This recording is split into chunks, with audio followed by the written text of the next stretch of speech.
So hey everyone, today let's solve LeetCode 74, which is known as search a 2D matrix. So as you can see that at the right, I have already drawn a matrix, and this is an example matrix that is given in the problem description. So here I've marked the columns and the rows. So row is a 3 by 3 matrix, and the task that we are given is that this is an m by n matrix. So in this case it is 3 by 3. So this matrix has two properties. So what are they? So the first one is that each row is sorted in a non-decreasing order, meaning in an ascending order. Each of the rows are designed. So if you see here 1 3 5 7 10 11 16 20 23 30 34 60, it goes in an ascending fashion. What's the second property? The second property is that the first integer of each row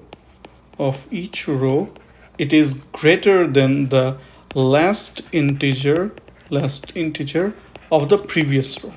So let's just run through an example in this matrix to see that it does in fact hold. So if we start with the first row here, so what is the first integer? Is 10. It should be greater than the last integer of the previous row. What is the previous row? It is row 0. So what is the last integer of row 0? It is 7. So 10 should be greater than 7. So yeah, it does hold. If we run through the same thing, so in the third row, which is indexed by 2, it has the first value of 23, and this has to be greater than the last integer of previous row, which is row 1, and we say it in fact is greater than 20, which is the last integer of row 1. So these are two properties that are specifically given to us, and now we want to solve this problem. The requirement that has been imposed in this problem is, and the additional requirement is that, so required is that we must write a solution that has a time complexity of log m times n. So that is the requirement, that you must solve this problem in this time complexity. So let's look at an approach that would be the more intuitive one for anyone when we are first dealing with this problem, right? So let's see what we usually come up with. So at the very first glance, you might just think that, well, what if I run a since each of the rows are sorted, what if I run a binary search on each of the rows, right? So on row 1, I run a binary search. If I get the element, great. If not, then I move on to second row, this one, and then I carry out binary search on this row. If I find it, great. If not, then I move on to the next row. And this way you can on each of the rows you can carry out a binary search. However, that will not work. Why wouldn't that work? And that won't work because of this extra requirement that was imposed on us, right? So if you run a binary search in the way that I had mentioned, see what would be your time complexity. So the time complexity would be, if let's say we have, since we have an m by n integer, m by n matrix, right? So what it means is that, well, so when you run a binary search on each of the rows, basically you are getting a time complexity. So if n is the number of rows here, so sorry, n is the number of columns here, I mean. So if you run a binary search on, let's say, this row, then you basically like there are 3 columns, right? So basically when you run the binary search on this row, then after running the binary search, you are getting a time complexity of log n, because n is the number of columns, right? And there are four of them here. So when you run a binary search on it, you essentially reduce the size by half, right? So it gets like halved on each iteration. So that's why we get a log n time complexity. And now you do the same thing how many times? You do it for the number of rows amount of times. So what is the number of rows? The number of rows are m. So this is a time complexity that you would get if by following this intuitive approach that you may have thought about. Notice that this is not the same. This is not the same as the required time complexity that is required for this problem. So you get time complexity of m log n, but we need to write an algorithm such that the problem is solved in a time complexity of log m times n. So how can we do that? Let's try to think of that approach which would help us get this time complexity. Okay, so now we will be now we'll look at the intuition and behind the approach that we will take in order to come up with a solution that will give us the time complexity of log m times n. So for that reason, the second condition that was given to us in the problem, this will be very helpful for us. So which was that the first integer of each row is greater than the last integer of its previous row. Okay. So if you can see on the right, I have drawn the matrix that we had but I kind of modified it and enlarged it by increasing 2 rows, right? So I did that in order to understand this solution better, which is a little hard to follow if it's like a smaller matrix. So I increased the number of rows, right? So basically the way this would work, right, in order to come up with this approach, we need to kind of do 2 binary searches, right? So one of them, the first one would be a row-wise binary search.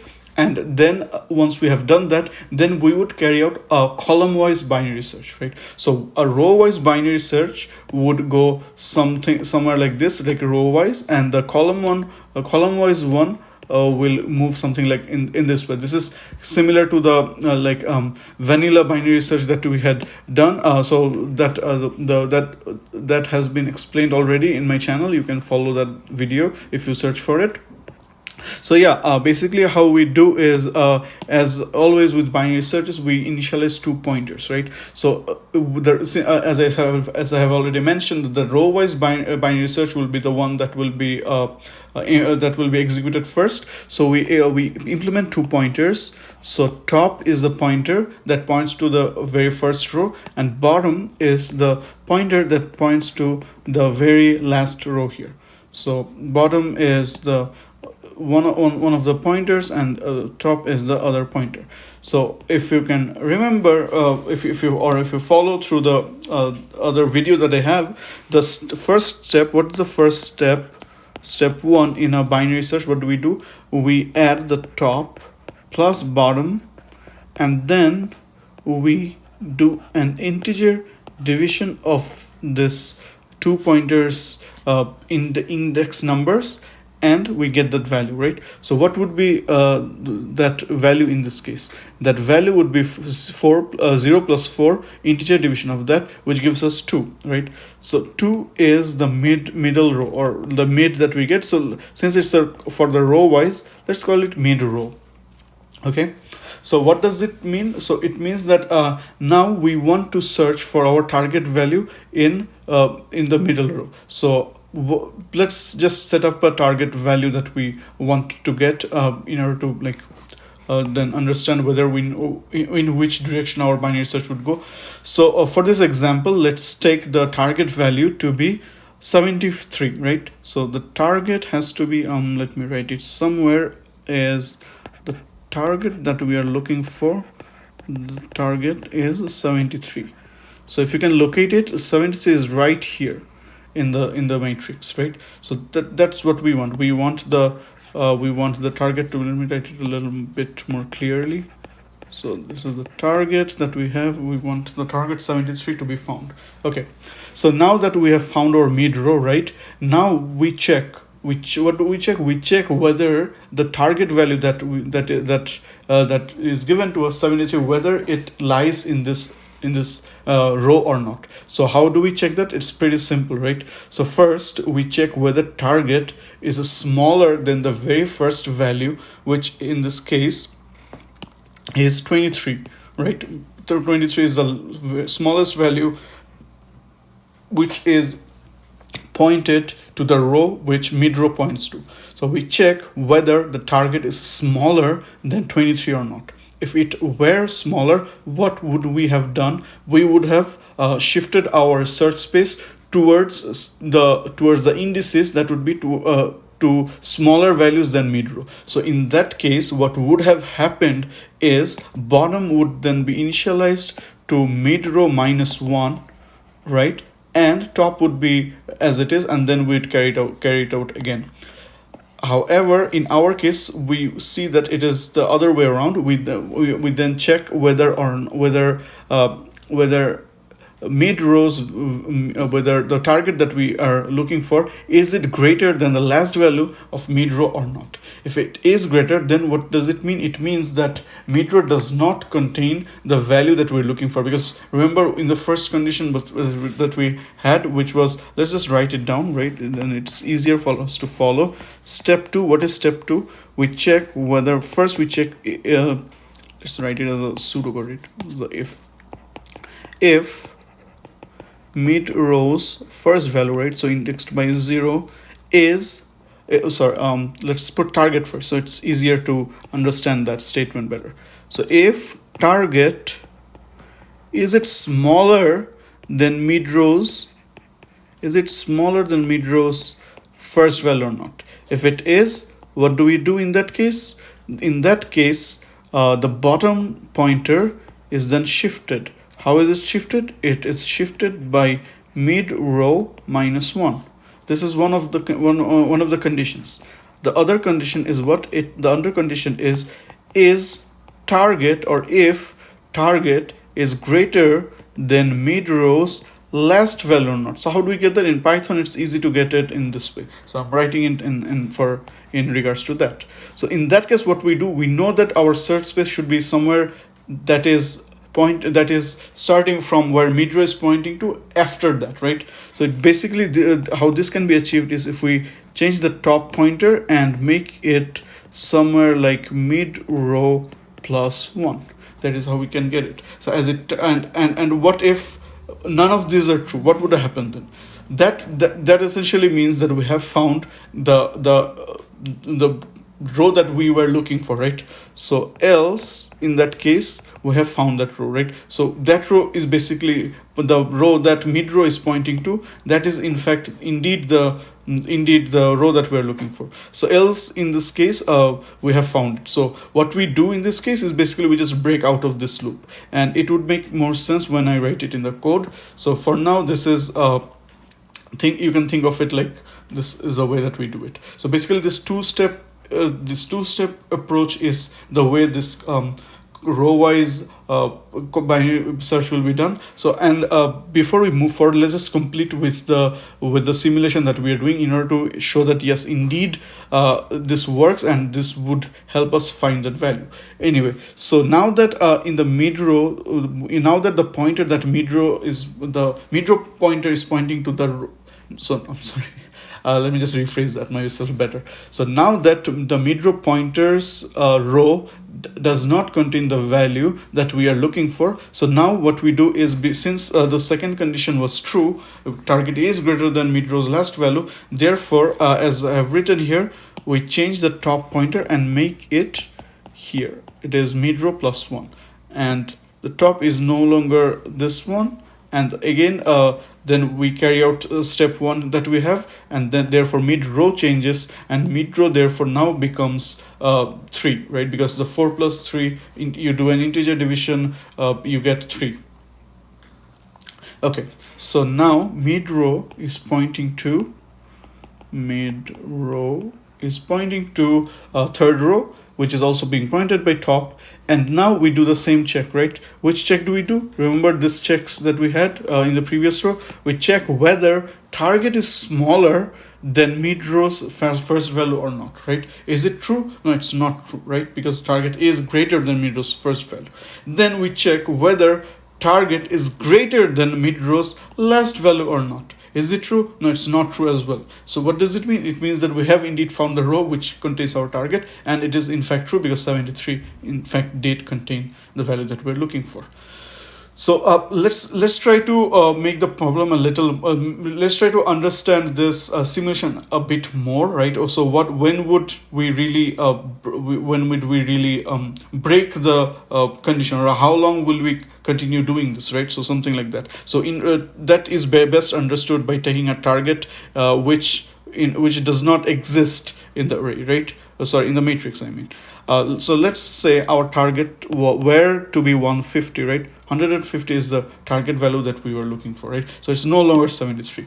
But our search space so far would continue the way that we have been doing. But in this case, what would have happened is that now mid-row is pointing to this row, and we do again our checks. So is target smaller than mid-row's last value, mid-row's first value? It's not true. Is it greater than mid-row's last value? Yeah, it's true. So what do we do then? Then our top changes. How does it change? The top now becomes the value that bottom is pointing to. This is the value that top gets, and top is no longer pointing to here. And then again we calculate the mid row again. So what is mid row? Mid row is 4 plus 4 integer division, that becomes 2. So this becomes the now mid row is also pointing to the last row, right, which is the fourth row. And then what do we do? If let's look at step 2, we check whether target is smaller than mid row's first value or not. Is it smaller? No, it's not smaller, because 150 is greater than 96. Then we check whether or not target is greater than mid row's last value or not, right? So yes, it is in fact true. So then what happens? We change top, and then it becomes mid row plus 1, right? So top is now taking the value. So what value does top take? Top takes the value of 5. So top now has a value of 5, right? Okay. So now this is the most interesting part that I was trying to talk about. So mid was pointing to this one, right? So mid was pointing to here. Top is now greater than bottom, right? And top essentially even does not contain anything, right? So this is the breaking condition, right? So whenever we find that the top is greater than bottom, this means that we no longer need to carry on with our search anymore, because it means that the entire matrix has already been searched up, and none of the rows would contain that our target value. So that is the case, that is the breaking condition, or the case in which we would break our row-wise binary search, and we would just return false. We don't even need to carry on with the column-wise binary search, because we already know that none of the values that none of the values that are present in the matrix equal the target. And so this was the breaking case in case it was not found. And in case that we do find something, then this, like I said, after step 2 will break, this loop breaks. Then what you do is you take the mid row, and you just simply carry out a binary search on the column wise binary search. Is just simply doing it as we do on an array. You just do that on mid row's row, and that's how you get the value. I'll explain it in the code. Hopefully it will make more sense. Okay, so let's code up the solution for this problem. So when we're dealing with matrix problems, so it's a good idea to just get the rows and columns in variables, so it makes it easier for coding it later on. So since what we have been given, the matrix is a list of lists,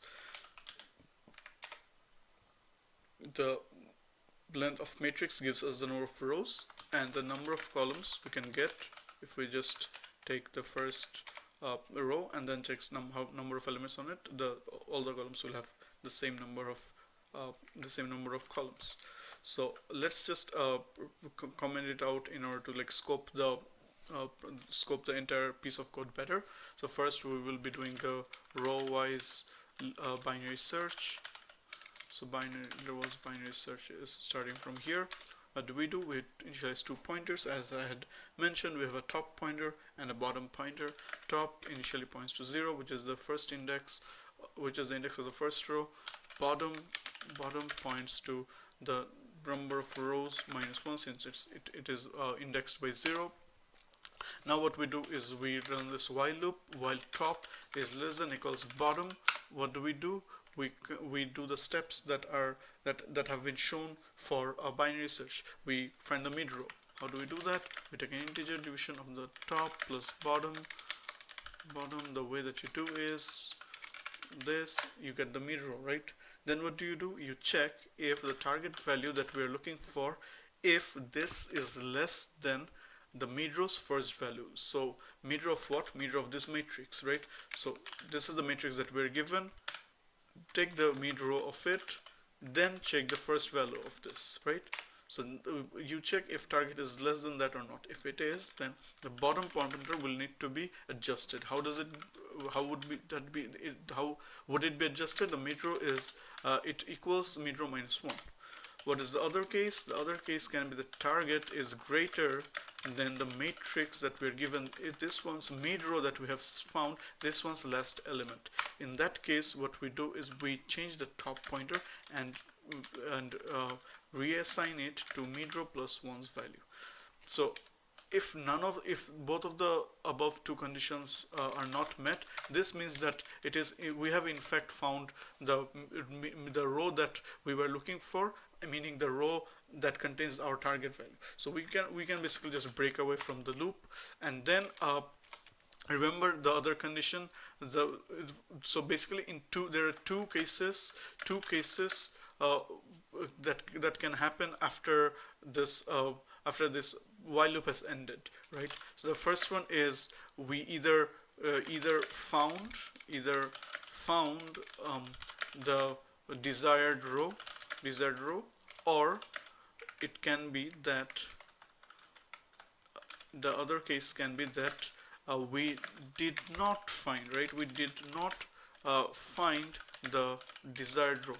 So for the second case, what would happen is if we did not find the desired row, it doesn't make any more sense to go with the row column as binary search, right? So how would we know that? So see, if you can remember, like just before I explained the pseudocode, that in the case where the element is not found, top essentially becomes greater than bottom. So we just simply check if top is greater than bottom or not. If that is the case, that means that the element was not found, and we just simply return false, right? And then now that if this condition that I just wrote, if it doesn't even execute, that means that it's great.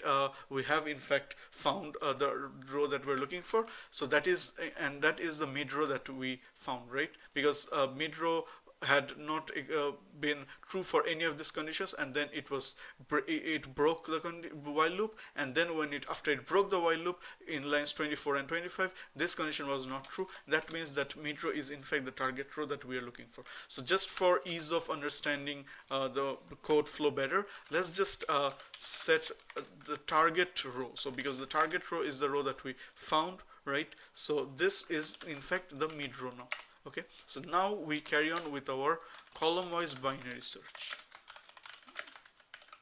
Okay, so this is very simple. Like, as you know, the vanilla binary search, the way that we do, left we set to 0, right in this case is number of columns minus 1, and then our target row, as we have already mentioned here, has been set to be the mid row. Then we run a while loop, that while left is less than equals right.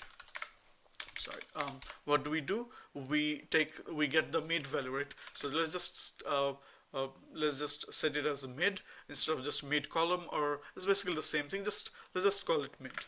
So what it is basically left plus right. Take the integer division of them. You get that, right? So then you check if matrix that we have.